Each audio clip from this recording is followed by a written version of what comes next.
কেমন আছো সবাই? আশা করছি সবাই অনেক ভালো আছো, সুস্থ আছো। সবার সুস্থতা কামনা করে আজকে আবারও একটা নতুন ব্লগে সকলকে জানাই অনেক স্বাগত। আর এখন একটুখানি রেডি হয়েছি, একটুখানি বেরোবো। তো আমাদের এই সামনে একটুখানি পুজো প্যান্ডেলে যাব, যেমনটাই তোমাদেরকে কালকে বলেছিলাম। আর আমাদের রুমের নিচে হচ্ছে তো তোমার অনুষ্ঠান হচ্ছে, মানে খিচুড়ি হচ্ছে। আর এই যে এই কানেরটা পরেছি, আর এইভাবে হচ্ছে তোমার সিম্পল সেজেছি। এই যে এখন ঘড়িতে বাজে হচ্ছে তোমার 7টা। আর ভাবি এইমাত্র হচ্ছে মনে করলো যে সন্ধ্যেতেই তো দেওয়া হয়নি, তাই জন্যই হচ্ছে এখন দুজন মিলে সন্ধ্যেটা দিতে এসছি।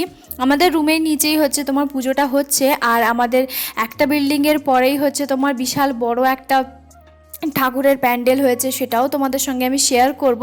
এখন প্রথমে হচ্ছে সন্ধ্যেটা দিয়ে দিই, আর তারপরে হচ্ছে বেরিয়ে যাব। বেশি একটা মানে দূরে নয়, খুব একটা কাছাকাছির মধ্যে, মানে 1 ঘন্টার মধ্যে সব জায়গা মোটামুটি ঘোরা হয়ে যাবে। প্রথমে হচ্ছে আমি ভাবিদেরকে বলেছিলাম যে আমি যাব না, আমার ভালো লাগছে না। তখন হচ্ছে আমি ওকে জিজ্ঞেস করলাম, আর ও বললো যে যাও ঘুরে আসো, কারণ রুমের মধ্যে একা বসে আছো, যাও একটুখানি ঘুরে আসো। আর সামনেই তো, খুব একটা তো বেশি দূরে নয়। আসলে কি হয়েছে, ওকে মানে ও তো যেহেতু ডিউটি চলে গেছে, তো তার জন্যই আমার একটুখানি মন খারাপ, যে ও হয়তো সঙ্গে থাকলে বেশি ভালো লাগতো। তবে কি আর করা যাবে, ওই যে বললাম আগের বছরটা দুজন একসঙ্গেই হচ্ছে তোমার কেটেছে। তবে হ্যাঁ, একসঙ্গে একটা রুমে আছি, এটাই অনেক। তবে ওর তো কাজ তো করতেই হবে, কাজ ছাড়া চলবে কি করে, তাই না? তারপরে ওকে আমি যখন জিজ্ঞেস করি যে ওরা আমাকে এইভাবে বলছে আমি কি যাব, তখন বলছে হ্যাঁ যাও ঘুরে আসো। আমি তো তারপরে আবার 9টার দিকে হচ্ছে তোমার বাড়িতে যাব, কারণ ও খেতে যেহেতু আসবে তার জন্য। আর এরপরে সন্ধ্যেটা দিয়ে এবারে বেরিয়ে পড়বো। আমার সঙ্গে যে ভাবিটাকে হচ্ছে তোমার দেখছো পাশে আমার বসে আছে, উনি হচ্ছেন কিন্তু বিহারি। তবে বিহারিদের কিন্তু অনেকটাই নিয়ম বাঙালিদের মতন, ঠাকুর দেবতা। তবে ওরা হচ্ছে রাম আর হচ্ছে বজরংবলীকে যেহেতু ভীষণ মানে শনি মঙ্গলবার নিরামিষ খায় তার জন্য। তবে আর বাদ বাকি কিন্তু ওদের ঠাকুর মন্দিরের সমস্ত কিছু আমাদেরই ঠাকুর, মানে একই, কোনো আলাদা নয়। তবে আমি ভাবতাম আলাদা, তো আমার জানা ছিল না। যাই হোক, বিভিন্ন জায়গায় থাকতে থাকতে না বিভিন্ন মানুষের সঙ্গে হচ্ছে তোমার আলাপ পরিচয় হয়, ভালোই লাগে। আর এই যে আমাদের একদম রুমের সামনে রাধাকৃষ্ণের একটা মন্দির আছে, এখানে বিশাল বড় একটা পুজো হয়, মানে সরস্বতী ঠাকুরের। তো প্যান্ডেলটাও বেশ বড় করে। আর এই যে রাধাকৃষ্ণের মন্দিরে হচ্ছে তোমার এখন আরতি চলছে। আমি যতবার আজ পর্যন্ত এসছি আরতির সময় এসছি, খুব একটা ভালো সময় আসি। আর তারপরেই হচ্ছে তোমার বেরিয়ে কিছু বা হেঁটে যখন আসি, একদমই খুবই বাড়ির সামনে ছোট্ট করে একটা পুজো হচ্ছে, বেশ ভালোই লাগলো।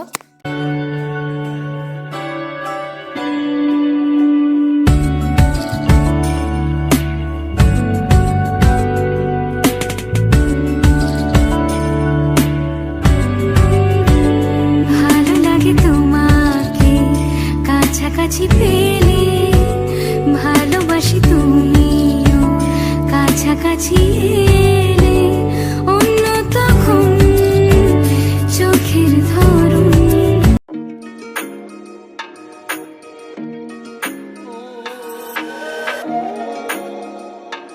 আগের বছরও হচ্ছে যেভাবে সুন্দরভাবে প্যান্ডেল করেছিল, ঠিক এখানেও কিন্তু বেশ সুন্দর করে প্যান্ডেল করেছে।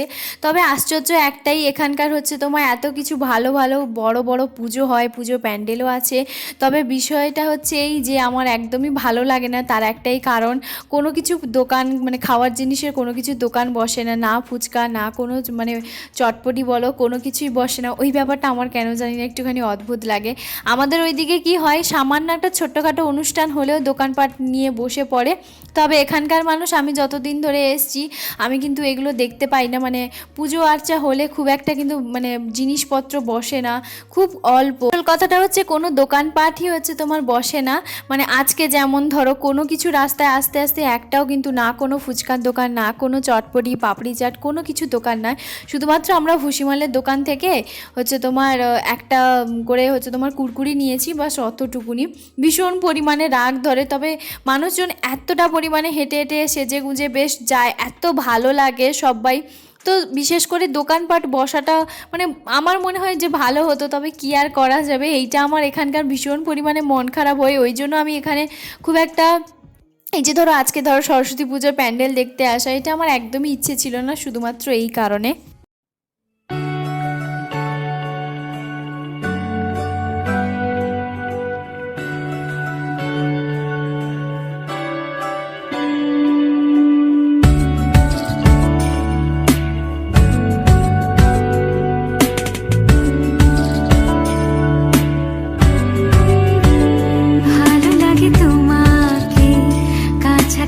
পেলে। রুম থেকেই হচ্ছে কিছুটা দূরে হচ্ছে এই যে দুর্গা মন্দির, তবে এখানে এই বছরে একবারই হচ্ছে তোমার আসা হয়, সেভাবে আর আসাই হয় না। আর এখানকার মন্দির নাকি খুবই জাগ্রত। তো এদিকে হচ্ছে তোমার সন্ধে আরতিটা হচ্ছে, আর তারপর ঠাকুরকে প্রণাম করে এখন আবার বেরিয়ে যাব। আজকে যেহেতু আমাদের কোনো কিছুই রান্নাবান্না থাকে না, তাই আজকেই হচ্ছে সবাই একটুখানি বেরোয় এই প্যান্ডেলগুলো দেখার জন্য। কারণ আজকে ওখানে যেহেতু খিচুড়িটা হচ্ছে, সেই জন্য সবাই মিলে তো ওখানেই খাওয়া দাওয়াটা করবো তার জন্য। আর যদি ধরো বলো যে আমাকে এখানকার খিচুড়ি কেমন টেস্ট, তাহলে আমি বলবো খুবই বাজে, যেটা একদমই ভালো লাগে না। যেহেতু আমরা বেঙ্গলি, বুঝতেই পারছো তো, বেঙ্গলি খিচুড়ি মানে একটুখানি মিষ্টি হবে, সব রকম সবজি থাকবে, খুব ভালোই লাগে। সবজি যদিও পড়ে, তবে সেই সবজির মধ্যে পালং শাক, পুঁই শাক, তারপরে খসলা শাক, এই শাকগুলো যে কোনোদিনও খিচুড়িতে পড়ে আমার তো জানা ছিল না। তবে বিভিন্ন জায়গায় বিভিন্ন খাবারের স্বাদ সম্পূর্ণ আলাদা হয়। যেমন এখানে হচ্ছে আজকে হবে আলু মাখা, তার সঙ্গে হচ্ছে পাঁপড় ভাজা আর একটু করে আচার থাকে। তবে এটাই কোনো রকম খেতে হবে, কি আর করব।